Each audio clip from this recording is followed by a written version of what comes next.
Hello বন্ধুরা, কেমন আছো তোমরা সবাই? আশা করি অনেক অনেক ভালোই আছো। আর তোমাদের ভালোবাসায় আমিও অনেক ভালো আছি, কারণ তোমরা আমাকে যে পরিমাণে ভালোবাসা দিয়েছো এবং সাপোর্ট দিয়েছো তা আমি কোনোদিন ভুলতে পারবো না।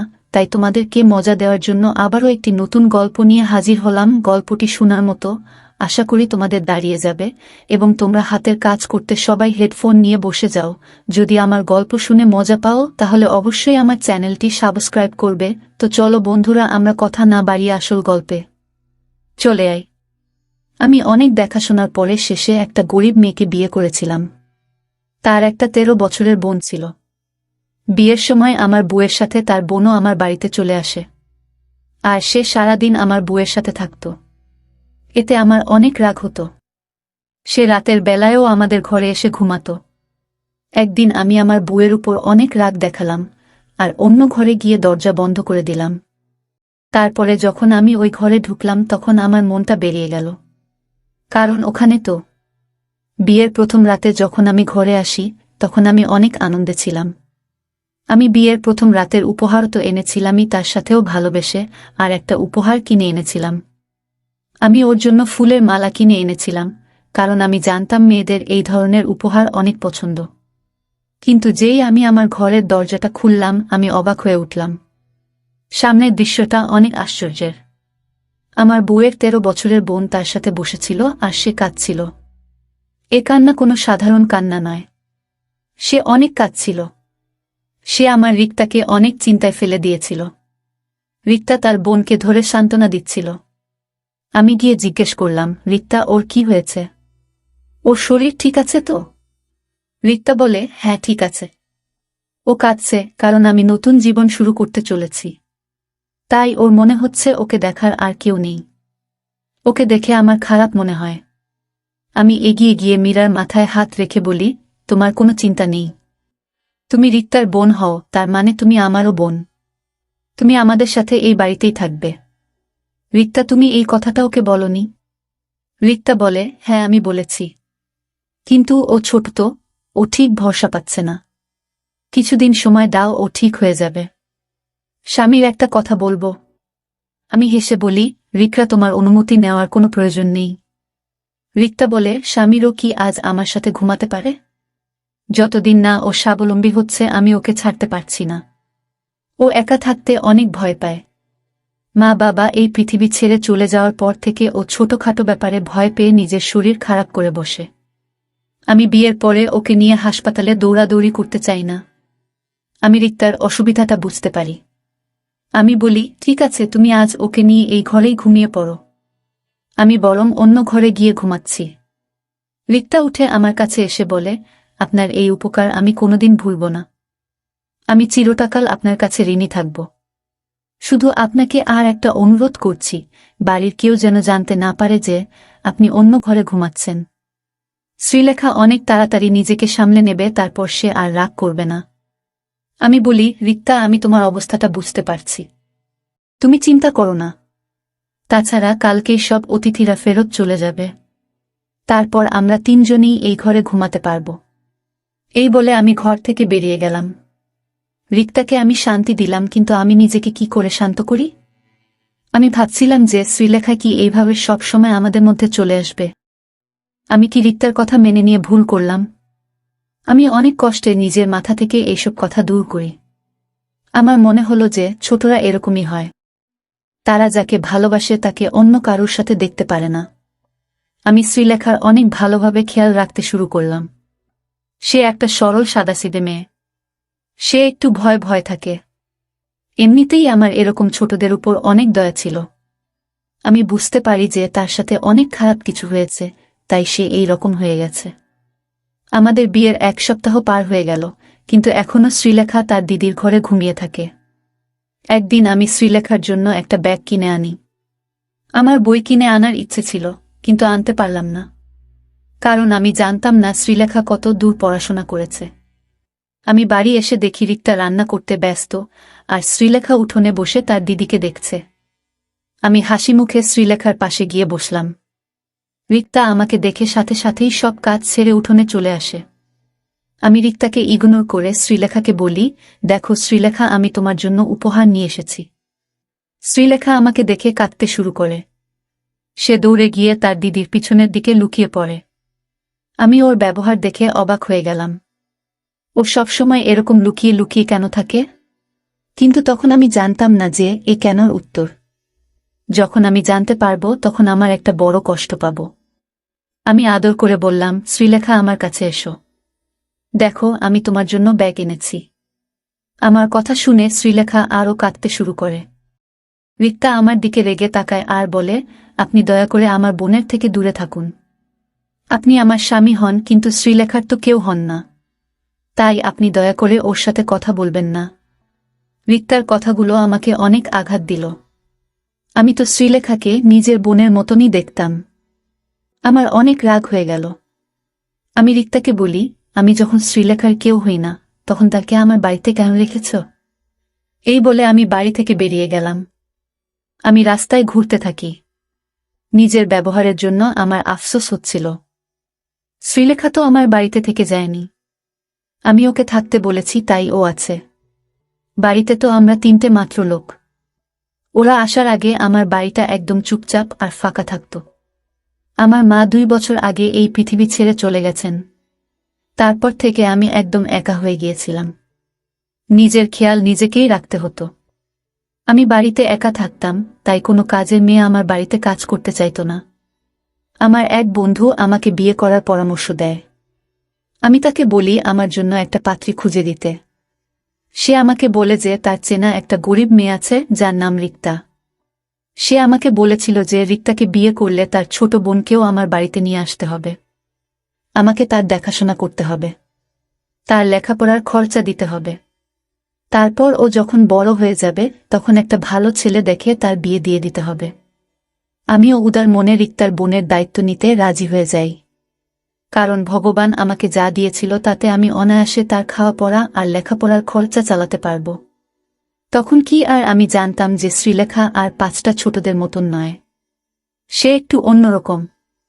সে একদিন আমার গলার কাটা হয়ে উঠবে, যাকে আমি না গিলতে পারবো না ফেলতে পারবো। আমি ঠিক করলাম যে আমি কিছুদিন অপেক্ষা করব। দেখব যে শ্রীলেখার বোধ বুদ্ধি হয় কিনা। তারপর আমি কিছু একটা করব। আমি বাড়ি ফেরার আগে হোটেল থেকে খাবার কিনে নিয়ে গেলাম। আমি জানি যে রিক্তা আমার উপরে অনেক রেগে আছে। ওর রাগটা আমাকেই ভাঙাতে হবে। আমি যখন বাড়ির দরজার সামনে গিয়ে দাঁড়াই তখন শ্রীলেখার গলার আওয়াজ আমার কানে আসে। সে তার দিদিকে বলছিল, দিদি তোর কি এবার ছাড়াছাড়ি হয়ে যাবে? আর তুই আমার সাথে আমাদের বাড়িতে ফেরত চলে যাবি, যেখানে শুধু তুই আর আমি থাকব। তৃতীয় কোনো ব্যক্তিকে সহ্য করতে হবে না। রিক্তা রেগে গিয়ে শ্রীলেখাকে চুপ করতে বলে। শ্রীলেখা হাসতে শুরু করে আর বলে, এখন তো তোর রাগী স্বামীটা বাড়িতে নেই। এখন তুই আমাকে আমার আসল নাম ধরে ডাকতে পারিস। এই কথাটা শুনে আমি অনেক অবাক হলাম। শ্রীলেখার আরও একটা নাম আছে যেটা আমার থেকে লুকিয়ে রাখা হয়েছে। কিন্তু কেন? আমার মনে অনেকগুলো প্রশ্ন ঘুরপাক খাচ্ছিল, যার উত্তর আমার কাছে ছিল না। আমি দরজাটা খুলে বাড়ির ভিতরে ঢুকলাম। রিক্তা আমাকে দেখে দৌড়ে আসে আর বলে, আপনি কোথায় চলে গিয়েছিলেন? আমার আপনার জন্য অনেক চিন্তা হচ্ছিল। আমি এটা দেখে খুশি হলাম যে রিক্তা আমার উপরে রেগে নেই। আমরা যখন কথা বলছিলাম তখন শ্রীলেখা আবার কাঁদতে শুরু করে আর বলে, দিদি তুই এর সাথে কথা বলিস না। এ আমার দিকে রাগি রাগি চোখে তাকায়। তোর স্বামীটা অনেক খারাপ। রিক্তা সন্দেহের চোখে আমার দিকে তাকায়। আমি বলি, আমি কেন তোমার উপর রাগ করব শ্রীলেখা? রিক্তা বলে, আমি আপনাকে আগেও বলেছি আপনি আমার বোনের সাথে কথা বলবেন না। এই বলে সে রিক্তার হাত ধরে তাকে নিজের ঘরে নিয়ে চলে গেল। আমি হতবাক হয়ে দাঁড়িয়ে রইলাম। এবার আমার সন্দেহ হয় কিছু একটা গণ্ডগোল আছে। এতদিন আমি শ্রীলেখার ব্যবহারকে তার ছেলেমানুষই ভাবতাম। কিন্তু ব্যাপারটা অতটা সহজ নয়। রিক্তার প্রতিদিনের মতো আমার জলখাবার বানাচ্ছিল। হঠাৎ সে কাজ থামিয়ে জিজ্ঞেস করে, বলেন আপনি শ্রীলেখার জন্য ব্যাগ কেন কিনে এনেছিলেন? আমি বলি, আমি চাই যে শ্রীলেখা পড়াশোনা করুক। রিক্তা হেসে বলে, পড়াশোনা? কিসের পড়াশোনা? শ্রীলেখা তো কোনোদিন স্কুলেই যায়নি, ওর পড়াশোনা করার ইচ্ছে নেই, তাই আমরা ওকে স্কুলে ভর্তি করাইনি। কথাটা আমার খুব একটা ভালো মনে হলো না। কিন্তু আমি আগে থেকেই রেগেছিলাম, তাই আর কথা বাড়ালাম না। আমি অফিসের জন্য বেরিয়ে গেলাম। কিন্তু শ্রীলেখার কথাগুলো আমার মাথায় ঘুরতে থাকে। তার অদ্ভুত রকমের আচরণ, আমাকে দেখে কেঁদে ফেলা, আর আমার আর রিক্তার ছাড়াছাড়িতে খুশি হওয়া, এইসব তো কোনো সাধারণ লক্ষণ নয়। আর শ্রীলেখা কোনো শিশুও নয়। সে 13 বছরের একটা মেয়ে। এই বয়সের মেয়েরা তো অনেক কিছু বোঝে। ব্যাপারটা অতটাও সহজ নয় যতটা আমি ভেবেছিলাম। বিকেলে যখন আমি বাড়ি ফিরে এলাম তখন শ্রীলেখা আমাকে রাগানোর অনেক রকম চেষ্টা করে। আমাকে দেখে অদ্ভুত রকমের আচরণ করতে শুরু করে। আমি যখন রিক্তার সাথে কথা বলতে যাই তখন সে রিক্তার হাত ধরে তাকে ঘরে নিয়ে চলে যায়। কিছুক্ষণ পরে রিক্তা বাইরে এসে আমাকে বলেন আপনি রাতের খাবারটা খেয়ে নিজের ঘরে চলে যান। তারপর আমরা 2 বোন খেতে বসব। শ্রীলেখা রাগ করে বসেছে যে যতক্ষণ আপনি বাইরে থাকবেন ততক্ষণ ও ঘরের বাইরে বেরোবে না। আমার তো অনেক রাগ হচ্ছিল, কিন্তু আমি কোন রকমে নিজেকে সামলে রিক্তাকে বললাম, ঠিক আছে শ্রীলেখা না হয় পরে খাবে, কিন্তু তুমি তো আমার সাথে বসে খাও। রিক্তার উত্তরে আমার মাথায় রাগ উঠিয়ে দিল। সে বলেন আপনি তো জানেন যে শ্রীলেখা কিরকম রাগী মেয়ে। ও হাঙ্গামা শুরু করবে, তাই আপনি আমার কথা মেনে নিন। এই বলে রিক্তা নিজের ঘরে চলে যায়। আমি আর নিজের রাগ সামলাতে পারলাম না। আমি নিজের ওপর নিয়ন্ত্রণ হারিয়ে ফেলি আর রিক্তার ঘরের দিকে যেতে থাকি। আমি রিক্তার আওয়াজ শুনতে পাচ্ছিলাম। সে শ্রীলেখাকে বলছিল, বাবার সাথে যদি তুইও এই পৃথিবী ছেড়ে চলে যেতিস তাহলে আমি শান্তি পেতাম। অন্তত আমার জীবনটা বেঁচে যেত। কে জানে তুই আমার কোনো পাপের শাস্তি। আমি দরজাটা খুলে ঘরের ভিতরে ঢুকে শ্রীলেখার হাত ধরে তাকে বাইরে নিয়ে এলাম। এটা দেখে রিক্তা অবাক হয়ে যায় আর বলেন আপনি আমার বোনকে কোথায় নিয়ে যাচ্ছেন? ওর হাতটা ছেড়ে দিন। মনে হচ্ছে আপনি নিজের মধ্যে নেই। সত্যি বলতে আমি নিজের মধ্যে ছিলাম না। আমার বোধ বুদ্ধি কাজ করছিল না। যদি করত তাহলে আমি এমনটা করতাম না। আমি শ্রীলেখাকে নিয়ে গিয়ে অন্য একটা ঘরে বন্ধ করে দিলাম। তারপর রিক্তার হাত ধরে তাকে আমার ঘরে নিয়ে এলাম। এসে আমি রিক্তাকে জিজ্ঞেস করলাম, আমাকে সত্যি করে বলো তোমার বোন এইরকম ব্যবহার কেন করে? রিক্তার চেহারার রং পরিবর্তন হয়ে গেছিল। সে কাঁদতে শুরু করে আর বলেন আপনার 2টি পায়ে পড়ি, আপনি আমার বোনকে ছেড়ে দিন। ও অনেক ভীতু। ও অনেক ভয় পেয়ে যাবে, ও শেষ হয়ে যাবে। ও একটা রাত তো দূরের কথা, একটা মুহূর্তে আমাকে ছাড়া থাকতে পারে না। আমি আওয়াজ করে বলি, কেন?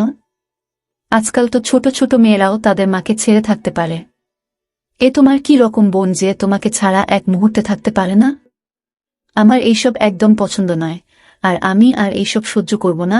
তুমি তোমার এইসব কান্নাকাটি বন্ধ করো। কিন্তু সে আরও কাঁদতে থাকে। আমি ঘরের বাইরে বেরিয়ে এসে ঘরে তালা দিলাম। তারপর নিজের ঘরে এসে দরজাটা বন্ধ করে দিলাম যাতে রিক্তা আর শ্রীলেখার আওয়াজ আমার কানে না আসে। 2 বোন মিলে দরজায় আওয়াজ করছে। মনে হচ্ছিল তারা পারলে দরজাটাই ভেঙে ফেলবে। বেশ কিছু ঘন্টা ধরে এটাই চলতে থাকে। কিন্তু ভোর হওয়ার কিছুক্ষণ আগে 2 জনেই থেমে যায়। 2টা ঘর থেকে কোনো আওয়াজ আসে না। আমি বাধ্য হয়ে শ্রীলেখার ঘরের দিকে গেলাম। আমি শ্রীলেখার কাছে ক্ষমা চেয়ে তাকে রিক্তার কাছে নিয়ে যেতে চেয়েছিলাম। কিন্তু যেই আমি শ্রীলেখার ঘরের দরজাটা খুললাম আমার হাত পা ঠান্ডা হয়ে গেল। কারণ ওই ঘরে তো একটা ছেলে বসে আছে। আমি কাছে যেতেই সে ভয় পেয়ে কাঁদতে শুরু করে। আমি তাকে বলি আমার সামনে চোখের জল ফেলে কোনো লাভ হবে না। সত্যি করে বলো তুমি কে? আর শ্রীলেখা কোথায়? ছেলেটা কাঁদতে কাঁদতে বলে, আমি যদি আমার সত্যিটা আপনাকে বলি তাহলে আপনি আমাকে বিক্রি করে দেবেন না তো? শুনে আমি অবাক হয়ে গেলাম। বললাম, না না, আমি কেন তোমাকে বিক্রি করে দেব? এই শুনে ছেলেটা একটু শান্তি পেল আর সোফায় গিয়ে বসে পড়ল। তার মুখে একটা উজ্জ্বল ভাব দেখলাম।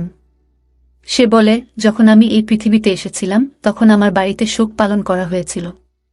মনে হয়েছিল যেন আমি জন্মাইনি, আমি এই পৃথিবী ছেড়ে চলে গেছি। আমি যখন বড় হতে থাকি তখন আশেপাশে অনেক অন্যায় দেখেছি। আমার বাবা আমার মাকে মেরে মেরে শেষ করে দিত। বাবা আমার দিকে তাকিয়ে মাকে বলতো, এর থেকে ভালো হতো যদি তোর কোনো সন্তান না হতো। কিন্তু এটা তুই কাকে এই পৃথিবীতে এসেছিলি? বাবার কথা শুনে আমি আয়নার সামনে এসে দাঁড়াতাম। রিক্তা বলতো যে বাবার কথায় কান না দিতে। আমি নাকি অনেক ভালো দেখতে।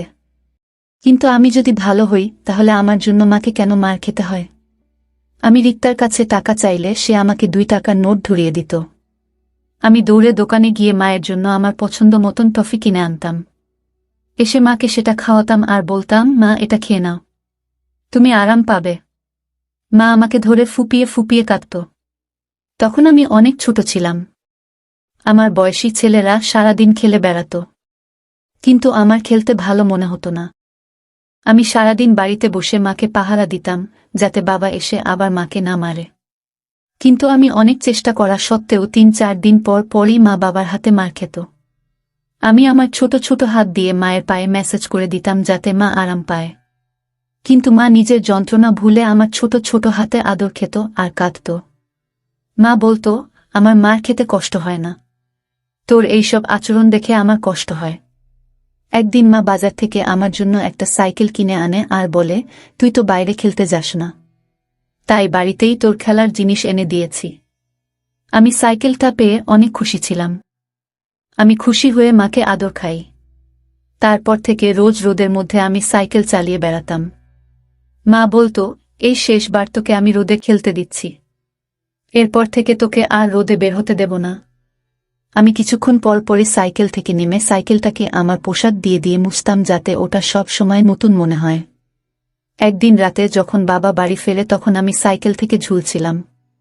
বাবা জিজ্ঞেস করে, ওকে এই সাইকেলটা কে কিনে দিয়েছে? বাবা আমাকে 2টা মেরে আমাকে সাইকেল থেকে নামিয়ে আনে।